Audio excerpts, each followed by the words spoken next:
ലബ്ബൈക് അല്ലാഹുമ്മ ലബ്ബൈക് ലബ്ബൈക് ലാ ശരീക ലക്. സംസ്ഥാന ഹജ്ജ് കമ്മിറ്റിയുടെ നേതൃത്വത്തിൽ നെടുമ്പാശ്ശേരി ഹജ്ജ് ക്യാമ്പിന് നാളെ തുടക്കം കുറിക്കും. വിമാനത്താവളത്തോട് ചേർന്ന സിയാൽ അക്കാദമിയിൽ ക്യാമ്പിന്റെ ഒരുക്കങ്ങൾ അവസാന ഘട്ടത്തിലാണ്.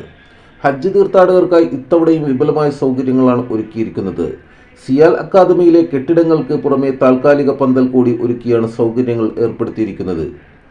1.30 ലക്ഷം ചതുരശ്ര അടി വിസ്തീർണത്തിലാണ് താൽക്കാലിക പന്തൽ.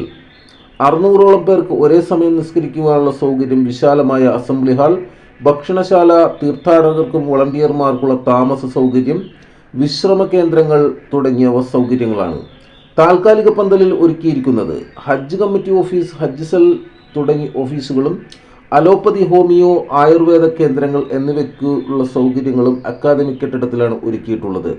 ഹജ്ജ് ക്യാമ്പിന്റെ സുഗമമായ പ്രവർത്തനങ്ങൾക്കായി വിപുലമായ സംഘാടക സമിതിയും രൂപീകരിച്ചിട്ടുണ്ട്. Reception, registration, program accommodation, media, തസ്കിയത്ത്, വളണ്ടിയർ, ട്രാൻസ്പോർട്ട്, ഹെൽത്ത് തുടങ്ങി സബ് കമ്മിറ്റികൾക്കും ദൈനംദിന പ്രവർത്തനങ്ങൾ സുഗമമാക്കുന്നതിനായി ചുമതല നൽകിയിട്ടുണ്ട്. ഹജ്ജ് ക്യാമ്പിന്റെ പ്രവർത്തനങ്ങളുടെ മുഖ്യ വിഭാഗമായ വളണ്ടിയർമാർ ഇന്ന് ക്യാമ്പിലെത്തി സജ്ജമാകും. വെള്ളിയാഴ്ച വൈകിട്ട് 5:55 നെടുമ്പാശ്ശേരിയിൽ നിന്ന് ആദ്യ സംഘം തീർത്ഥാടകർ മക്കയിലേക്ക് യാത്രയാകുന്നത്. ഇവർ നാളെ ഹജ്ജ് ക്യാമ്പിൽ എത്തിച്ചേരും.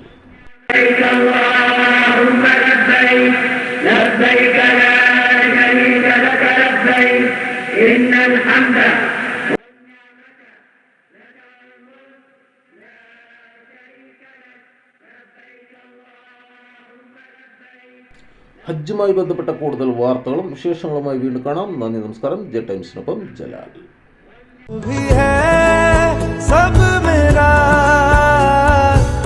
तेरे हवाले कर दिया।